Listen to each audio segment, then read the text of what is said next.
La princesse Anne a été saluée comme une paire de mains sûres à laquelle la reine peut faire confiance pour de nouvelles nominations.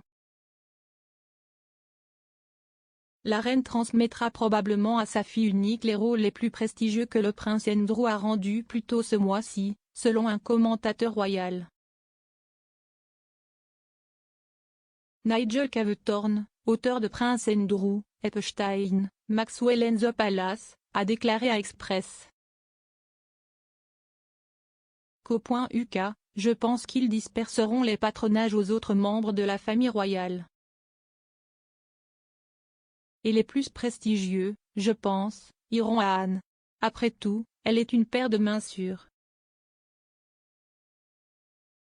La princesse Anne détient déjà plusieurs patronages militaires. Parmi les titres honorifiques qu'elle a reçus au fil des ans, la princesse royale et honorarière Commodore Araf Breeze Norton, Colonel of the Blues and Royals, Royal Horse Guards and First Dragoon, Colonel in Chief of the King's Royal Hussars et Colonel en chef du Royal Logistic Corps. Au total, la fille de la reine détient plus de 300 patronages axés sur un éventail de sujets, notamment l'agriculture, les soignants, les sports et les chevaux. La princesse royale, qui a commencé à assumer des fonctions royales après avoir eu 18 ans, a prouvé sa valeur au fil des ans grâce à son travail. En particulier, Anne s'est distinguée pour son engagement envers Save the Children, avec qui elle a parcouru le monde pour collecter des fonds et sensibiliser les enfants dans le besoin. Et ces dernières années, elle a régulièrement été parmi les membres les plus travailleurs de la famille royale pour le nombre de jours travaillés et les tâches assumées.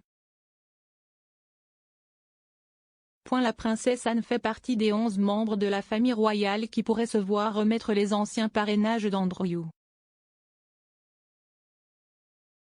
Kate, duchesse de Cambridge, a été pressentie pour devenir le prochain colonel des Grenadier Guards, un rôle que le duc d'York a transmis à son père, le prince Philippe, en 2017.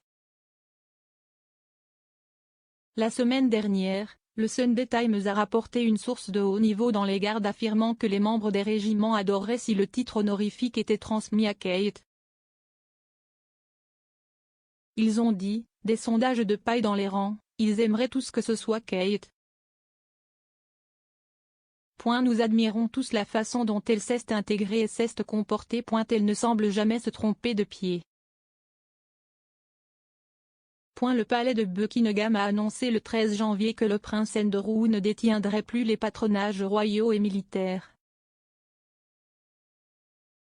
La déclaration du palais disait, avec l'approbation et l'accord de la reine, les affiliations militaires et les patronages royaux du duc d'York ont été rendus à la reine.